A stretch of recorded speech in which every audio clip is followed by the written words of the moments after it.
በሰው ልጅ የታሪክ መዝገብ ውስጥ አንዳንድ ቀናት እንደ ተራ የቀን መቁጠሪያ ቁጥሮች ሳይሆኑ የስልጣኔን አቅጣጫ የሚቀይሩ ግዙፍ የመጋጠሚያ ነጥቦች ሆነው ይመዘገባሉ።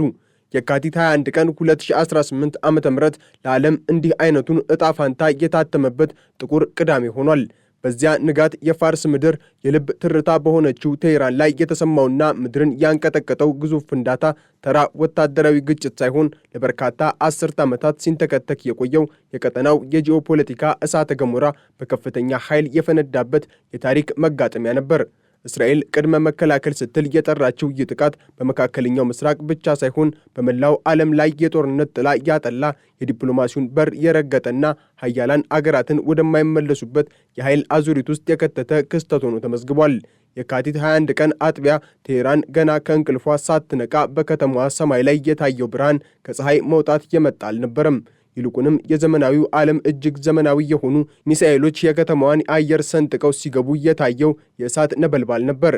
የዓይን እማኞች እንደገለጹት ፍንዳታው የተከሰተው በቴህራን መሃል ከተማ በተለይም የሪፐብሊክ አደባባይና የሐሰን አባድ አደባባይ በሚባሉት ስልታዊ ስፍራዎች አቅራቢያ ነው። ይህ አካባቢ የኢራን መንግስት ከፍተኛ ቢሮዎች፣ የጸጥታ ተቋማትና የሃይማኖታዊ መሪው አያቶላ አሊ ካሜኒ ቢሮ የሚገኝበት በመሆኑ ጥቃቱ ምን ያህል በጥንቃቄ የታቀደና የኢራንን የልብ ትርታ ለመምታት የታለመ እንደነበር ያሳያል።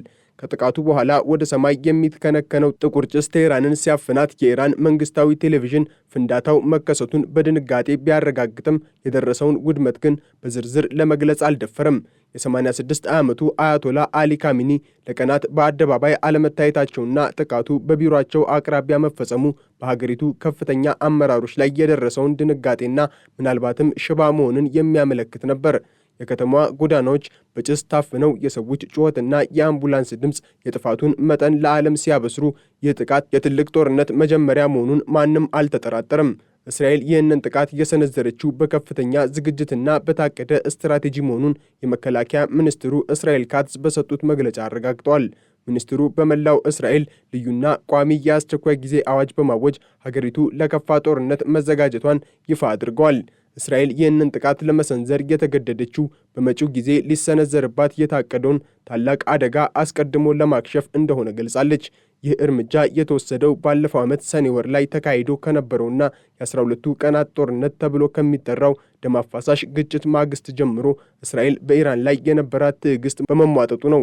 ባለፈው ዓመት በተካሄደው በዚያ ጦርነት እስራኤልና አሜሪካ በጋራ በመሆን የኢራንን የኒውክሌር ተቋማት ደምስሰናል ቢሉም የኢራን ጽናትና ከመሬት በታች የተገነቡት ሚስጥራዊ ተቋማት ግን አሁንም ስጋት ሆነው መቀጠላቸውን የዛሬው ጥቃት ያሳያል። እስራኤል ዛሬ የወሰደችው እርምጃ ኢራን እንደገና ራሷን አደራጅታ የኒውክሌር ቦምብ ባለቤት ከመሆኗ በፊት የተወሰደ የመጨረሻ ዕድል ተደርጎ ተወስዷል። የቴል አቪቭ እና የኢየሩሳሌም ጎዳናዎች በአደጋ ሳይረን ሲናወጡ ሕዝቡ ወደ ቦምብ መጠለያዎች እንዲገባ መታዘዙ እስራኤል ከኢራን የሚሰነዘረውን የአጸፋ ጥቃት ምን ያህል በከፍተኛ ጥንቃቄ እየጠበቀች እንደሆነ ያሳያል። ይህ ግዙፍ ወታደራዊ እርምጃ በተወሰደበት ቅጽበት በዋሽንግተን ያለው የፕሬዝዳንት ዶናልድ ትራምፕ አስተዳደር በዲፕሎማሲው መስክ የነበረውን ተስፋ ሙሉ በሙሉ የቆረጠ ይመስላል።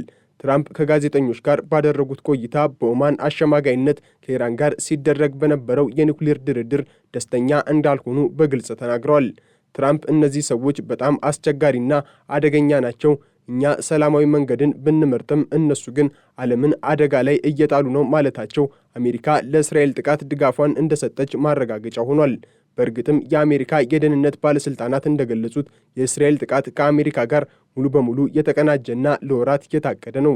ትራምፕ በመካከለኛው ምስራቅ ያከማቹት ግዙፍ የጦር መርከቦችና አውሮፕላኖች ስብስብ ከ2003ቱ የኢራቅ ወረራ በኋላ የታየ ትልቁ ወታደራዊ ዝግጅት ነው። ይህ ዝግጅት ኢራንን ለማስፈራራት ብቻ ሳይሆን አስፈላጊ ሆኖ ሲገኝ ቀጥተኛ ወታደራዊ እርምጃ ለመውሰድ የታለመ መሆኑን የዛሬው ክስተት አረጋግጧል። የአሜሪካና የብሪታንያ ኤምባሲ ሰራተኞች ከቴህራን በአስቸኳይ እንዲወጡ መደረጉ ደግሞ ሁኔታው ወደማይመለስበት የጦርነት አዘቅት ውስጥ መግባቱን የሚያሳይ ግልጽ ምልክት ነበር። ለዚህ ሁሉ ትርምስ ዋነኛው መንስኤ ኢራን የኒውክሌር አቅሟን ለማሳደግ የምታደርገው የማያቋርጥ ጥረት ነው። የዓለም አቀፉ የኒውክሌር ኢነርጂ ኤጀንሲ ያወጣው ምስጢራዊ ሪፖርት እንደሚያመለክተው ኢራን ዩራኒየምን እስከ 60 በመቶ የማበልጸግ ደረጃ ላይ ደርሳለች።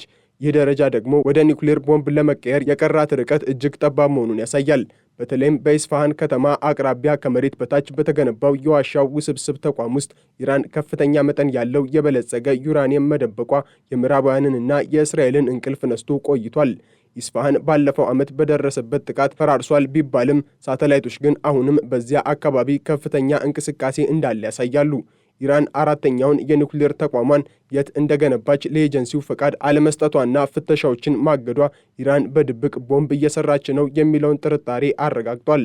እስራኤል ዛሬ የሰነዘረችው ጥቃት እነዚህን በሚስጥር የተያዙና ዓለምን ሊያጠፉ የሚችሉ ተቋማትን ኢላማ ያደረገ እንደሆነ ይታመናል። ኢራን ይህንን የውጭ ጥቃት ስታስተናግድ በውስጥ ደግሞ በከፍተኛ ህዝባዊ አመፅ እየተናወጠች ትገኛለች። ባለፈው ወር በመንግስት የጸጥታ ኃይሎች የተገደሉትና በሺዎች የሚቆጠሩ ዜጎችን ተከትሎ በዩኒቨርሲቲ ተማሪዎችና ወጣቶች የአያቶላ አገዛዝ ይውረድ በሚል የሚያካሂዱት ሰልፍ ሀገሪቱን አጣብቅኝ ውስጥ ከቷታል። በቴህራን ጎዳናዎች ላይ አንዱ ጎን የእስራኤል ቦምብ ሲፈነዳ፣ በሌላኛው ጎን ደግሞ ዜጎች ለመብታቸውና ለነጻነታቸው ሲታገሉ ይታያሉ። ይህ የውስጥ ድክመት ለጠላቶቿ ምቹ ሁኔታን ፈጥሯል። የኢራን መንግስት ህዝቡን በሀገር ፍቅር ስሜት አስተባብሮ ጥቃቱን ለመመከት ቢሞክሩም የህዝቡ ምሬት ግን ከመቼውም ጊዜ በላይ በርትቷል። ኢራን አሁን ያለችው በሁለት እሳቶች መካከል ነው። በአንድ በኩል የእስራኤልና የአሜሪካ ዘመናዊ ሚሳኤሎች፣ በሌላ በኩል ደግሞ የገዛ ዜጎቿ ቁጣና የለውጥ ፍላጎት። ይህ ሁኔታ የኢራንን መንግስት ለከፋና ያልታሰበ አጸፋዊ እርምጃ ሊገፋፋው እንደሚችል የፖለቲካ ተንታኞች ይሰጋሉ። ኢራን ለተሰነዘረባት ጥቃት የምትሰጠው ምላሽ በቀጥታ በሚሳኤል ብቻ ላይወሰን ይችላል። ኢራን በመላው መካከለኛው ምስራቅ የዘረጋችው የእሳት ቀለበት ተብሎ የሚጠራው የተላላኪ ድርጅቶች መዋቅር አሁን ስራውን ሊጀምር ይችላል። በሊባኖስ የሚገኘው ሂዝቦላ፣ በጋዛ የሚገኘው ሐማስ፣ በየመን የሚገኙት ሁቲዎችና በኢራቅ የሚንቀሳቀሱ ሚሊሻዎች ሁሉም የኢራንን ትዕዛዝ እየጠበቁ ይገኛሉ። እነዚህ ድርጅቶች በአንድ ጊዜ በእስራኤል ላይ ጥቃት ቢሰነዝሩ ጦርነቱ ከቴህራን አልፎ ቤሩትን፣ ሰንዓን፣ ባግዳድንና ጋዛን የሚያካትት መጠነ ሰፊ ቀጠናዊ ጦርነት ይሆናል። እስራኤልም ቢሆን ይህንን ታሳቢ በማድረግ በሰሜናዊና በደቡባዊ ድንበር ላይ ከፍተኛ ጥቃት እያደረገች ነው። ጦርነቱ ወደ እነዚህ ግንባሮች ከተስፋፋ የዓለም የንግድ መስመር በተለይም የቀይ ባህርና የሆርሙዝ ወሽመጥ ሊዘጉ ይችላሉ። ይህ ደግሞ የዓለምን ኢኮኖሚ ወደማይመለስበት ውድቀት ሊከተው ይችላል። በኦማን የውጭ ጉዳይ ሚኒስትር ባድር አልቡሳይዲ አማካኝነት ሲደረግ የነበረው ጥረት አሁን ታሪክ ሆኖ ቀርቷል። ኦማን በዋሽንግተንና በቴህራን መካከል ድልድይ ለመሆን የሞከረችው ጥረት በዛሬው ፍንዳታ ተገርስሷል። የሰላም ድርድሩ በጄኔቫ ለሶስተኛ ዙር ቢካሄድም ያለምንም ውጤት መጠናቀቁ የጦርነት ነጋሪት እንዲጎሰም በር ከፍቷል። ዓለም አቀፉ ማህበረሰብ በተለይም የተባበሩት መንግስታት ድርጅት ጥቃቱን በማውገዝና ሰላም እንዲሰፍን በመለመን ላይ ቢሆኑም በምድር ላይ ያለው እውነታ ግን ከቃላት ባለፈ ወደ ተግባር ተሸጋግሯል። የሀያላን ሀገራት ፍላጎትና የቀጠናው ታሪካዊ ጠላትነት ዲፕሎማሲያዊ መፍትሄዎችን ዋጋ አልባ አድርጓቸዋል። አሁን የሚደመጠው የዲፕሎማቶች ንግግር ሳይሆን የቦምቦችና የሚሳኤሎች ድምፅ ብቻ ሆኗል። የዚህ ጦርነት ተጽዕኖ በመካከለኛው ምስራቅ ብቻ የሚወሰን አይደለም። ቴህራን ላይ የተሰማው ፍንዳታ በመላው ዓለም የገበያ ማዕከላት ውስጥ ድንጋጤን ፈጥሯል። የነዳጅ ዋጋ በአንድ ቀን ውስጥ ባልታየ ሁኔታ የናረ ሲሆን የዓለም አቀፍ የንግድ ድርጅቶችም የቀጠናው ደህንነት ስጋት ላይ በመውደቁ ስራቸውን እያቆሙ ነው። ኢራን የሆርሙዝ ወሽመጥን ለመዝጋት የምትሞክር ከሆነ የዓለም የኃይል አቅርቦት ሊቆረጥ ይችላል። ይህ ደግሞ ከአውሮፓ እስከ እስያ ያለውን ኢኮኖሚ ሽባ የሚያደርግ የጥፋት ሰንሰለትን ይፈጥራል። የጥቃት ልዩ የሚያደርገው ሌላው ታላቅ ገጽታ እስራኤል ጥቃቱን የሰነዘረችበት ሰዓት ነው። አብዛኛውን ጊዜ እንዲህ አይነት ስትራቴጂካዊ ጥቃቶች የሚፈጸሙት በሌሊት ጨለማ ተገን በማድረግ ቢሆንም የዛሬው ጥቃት ግን የቴህራን ነዋሪዎች ወደ ስራና ወደ ትምህርት ቤት በሚያመሩበት የቀን ብርሃን መፈጸሙ እስራኤል ያላትን ፍጹም የአየር ላይ የበላይነትና የድፍረት ደረጃ ለዓለም ያሳየችበት ነው። የቴህራን ሰማይ በጭስ መታፈን ብቻ ሳይሆን የሚሳኤሎቹ ድምፅና በከተማዋ ሰማይ ላይ የሚታዩት የጦር አውሮፕላኖች ፈጠሩት የተባለው ድንጋጤ በኢራን ሕዝብ ልብ ውስጥ ፍርሃትን ለመዝራት የታለመ ስነ ልቦናዊ ጦርነት ጭምር እንደነበረ ግልጽ ነው። በተለይም በሪፐብሊክ አደባባይ አካባቢ የሚገኙት የመንግስት ቢሮዎችና የደህንነት ተቋማት ኢላማ መደረጋቸው የኢራንን የመከላከያ መዋቅር ምን ያህል የተቦረቦረና ለጥቃት የተጋለጠ መሆኑን የሚያሳይ ነው። የቴህራን ነዋሪዎች በድንጋጤ ወደ የቤቶቻቸው ሲሸሹ፣ የመንግስት ባለስልጣናት ደግሞ ወደ ተገነቡላቸው ከመሬት በታች ያሉ ምሽጎች መግባታቸው ይነገራል። ይህ የቀን ብርሃን ጥቃት እስራኤል ምንም አይነት መከላከያ ሊገታኝ አይችልም የሚል ግልጽ መልእክት ለቴህራን መሪዎች የላከችበት ታላቅ ወታደራዊ ድራማ ነው። ከቴህራን ፍንዳታዎች ባልተናነሰ መልኩ የዓለምን ትኩረት የሳበው በኢስፋሃን የሚገኘው የኢራን የኒውክሌር ፕሮግራም የጀርባ አጥንት ተደርጎ የሚወሰደው ተቋም ሁኔታ ነው። የዓለም አቀፉ የኒውክሌር ኢነርጂ ኤጀንሲ በቅርቡ ባወጣው ሪፖርት ኢራን አብዛኛውን የ60 በመቶ የበለጸገ ዩራኒየም ክምችቷን ወደዚህ ከመሬት በታች ወደሚገኝ ጥልቅ ዋሻ ማዘዋወሯን ገልጾ ነበር።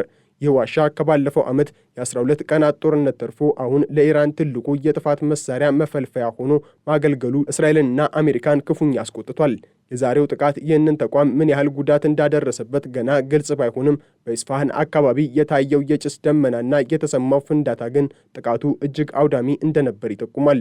እስራኤል ይህንን ተቋም ለማውደም የተጠቀመችው ዘመናዊና መሬት ሰንጣቂ ቦምቦች መሆኑ ይገመታል። ኢራን የኒውክሌር ቴክኖሎጂዋን ከመሬት በታች ደብቃ ዓለምን በጭልፊት ዓይን ለመመልከት የሞከረችበት ተንኮል ዛሬ በእስራኤል የብረት ክንፎች የተመታ ይመስላል። ይህ ተቋም መመታቱ ከተረጋገጠ የኢራን የኒውክሌር ምኞት ቢያንስ ለ10 ዓመታት ወደ ኋላ ሊጎተት እንደሚችል ወታደራዊ ተንታኞች ይተነብያሉ። ፕሬዝዳንት ዶናልድ ትራምፕ በዋይት ሃውስ ሆነው የሚሰጧቸው መግለጫዎች የ21ኛው ክፍለ ዘመን የኃይል ፖለቲካን ዳግም እየገነቡ ይመስላል። ትራምፕ አንዳንዴ ኃይልን መጠቀም የግድ ነው ማለታቸው አሜሪካ ከዚህ ቀደም ትከተለው የነበረውን የዲፕሎማሲያዊ ረብሻና የማባበል ፖሊሲ ሙሉ በሙሉ መተዋን ያሳያል። ትራምፕ በኢራን ላይ የጣሉት ከፍተኛ ጫና ወይም ማክሲመም ፕሬሸር አሁን ወደ ከፍተኛ ጥቃት ተቀይሯል። የአሜሪካ የጦር መርከቦች በፋርስ ባህረ ሰላጤ ላይ ተሰልፈው የኢራንን ማንኛውንም እንቅስቃሴ ለመቆጣጠር ዝግጁ መሆናቸው እስራኤል በድፍረት እንድታጠቃ ትልቅ ከለላ ሆኗታል። ትራምፕ ለኢራን መሪዎች ያላቸው ንቀት አደገኛ ሰዎች ናቸው የሚለው አቋማቸው በመካከለኛው ምስራቅ አዲስ ስርዓት ለመፍጠር ያላቸውን ጽኑ ፍላጎት ያሳያል። ይህ የአሜሪካና የእስራኤል ጥምረት ከሁለተኛው የዓለም ጦርነት ወዲህ የታየው ጠንካራ ወታደራዊ ትብብር ተደርጎም ሊወሰድ ይችላል። አሜሪካ በቀጥታ ባትተኩስም መረጃ በመስጠት የሳተላይት እይታን በማጋራትና የሎጂስቲክስ ድጋፍ በማድረግ የጥቃቱ ቀጥተኛ ተሳታፊ ናት። በቴህራን ጎዳናዎች ላይ የሚታየው ትዕይንት ልብ ሰባሪ ነው። በአንድ በኩል የኢራን ወጣቶችና ተማሪዎች ባለፈው ወር የተገደሉትን ጓደኞቻቸውን ደም ለመበቀልና የአያቶላዎችን አገዛዝ ለመጣል በቆራጥነት እየታገሉ ነው። በሌላ በኩል ደግሞ የሀገራቸው ሉዓላዊነት በውጭ ኃይል ሲደፈር ማየታቸው ትልቅ የሥነ ልቦና ቀውስ ፈጥሮባቸዋል።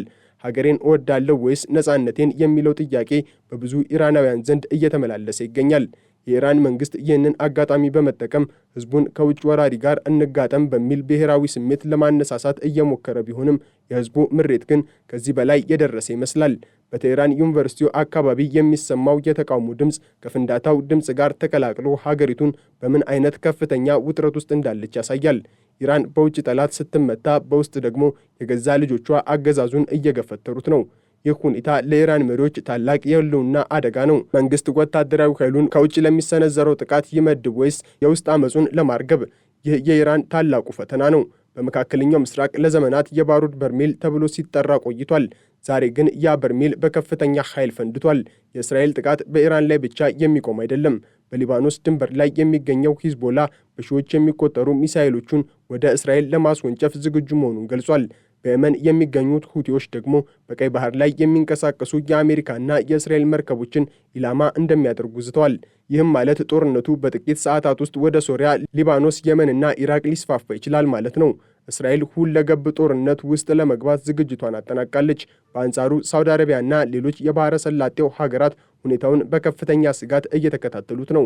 የኢራን ሚሳኤሎች ወደ እስራኤል በሚያደርጉት ጉዞ የእነዚህን አገራት የአየር ክልል ሊጥሱ ይችላሉ። ይህም ቀጠናውን ወደማይወጣበት ትርምስ ይከቷል።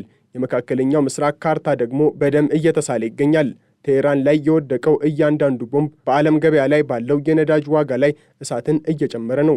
የነዳጅ ዋጋ በአንድ ቀን ውስጥ ብቻ በ30 በመቶ የናረ ሲሆን ይህም በዓለም ዙሪያ ባሉ ድሆች ሀገራት ላይ ከፍተኛ የኑሮ ውድነት ያስከትላል።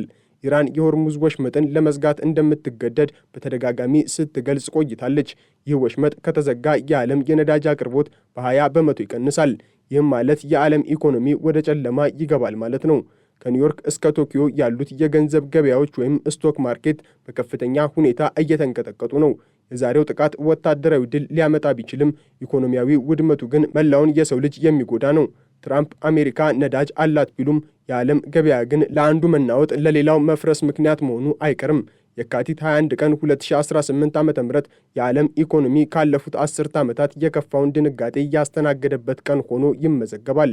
አያቶላ አሊ ካሚኒ የት ገቡ? ይህ ጥያቄ አሁን የዓለም መገናኛ ብዙሃን ትልቁ አጀንዳ ነው። የ86 ዓመቱ አዛውንት መሪ ሀገራቸው እንዲህ አይነት ታላቅ ጥቃት ሲሰነዘርባት ዝምታን መምረጣቸው ምናልባትም በአካል ጉዳት ደርሶባቸዋል ወይንም ደህንነታቸው ወደ ተጠበቀ ስፍራ ተወስደዋል የሚል ግምትን አስከትሏል። ጥቃቱ የተፈጸመው በቢሮአቸው አቅራቢያ መሆኑ ደግሞ ስጋቱን ይበልጥ አግዝፎታል። የካሚኒ ዝምታ በኢራን ወታደራዊና ፖለቲካዊ መዋቅር ውስጥ ትልቅ ክፍተትን ፈጥሯል። በመሪውና በተከታዮቹ መካከል ያለው ግንኙነት ሲቋረጥ የሀገሪቱ የጦር ኃይሎች በራሳቸው ውሳኔ እርምጃ ሊወስዱ ይችላሉ። ይህ ደግሞ ግጭቱን ይበልጥ አደገኛና የማይገመት ያደርገዋል። የኢራን የስልጣን ሽግግር ጥያቄም አሁን ከጦርነቱ ጎን ለጎን የሀገሪቱን ዕጣ ፈንታ የሚወስን ትልቅ ጉዳይ ሆኖ ብቅ ብሏል። የተባበሩት መንግስታት ድርጅት የጸጥታው ምክር ቤት በአስቸኳይ ቢሰበሰብም በአያላን ሀገራት መካከል ያለው ልዩነት ግን ምንም አይነት መፍትሄ ለማምጣት አልቻለም። ሩሲያና ቻይና የእስራኤልን ጥቃት ዓለም አቀፍ ሕግን የጣሰ ሲሉ ቢኮንኑም አሜሪካ ግን እስራኤል ራሷን የመከላከል መብት አላት በማለት ጥቃቱን ደግፋለች። ይህ የሀያላን ሀገራት ፍጥጫ ግጭቱ ወደ ዓለም አቀፍ ጦርነት ሊያድግ ይችላል የሚል ስጋትም ፈጥሯል። የዓለም ሕዝብ በቴሌቪዥንና በኢንተርኔት የሚከታተለው ትዕይንት የሰው ልጅ ካለፉት ጦርነቶች ምንም አለመማሩን የሚያረጋግጥ ነው።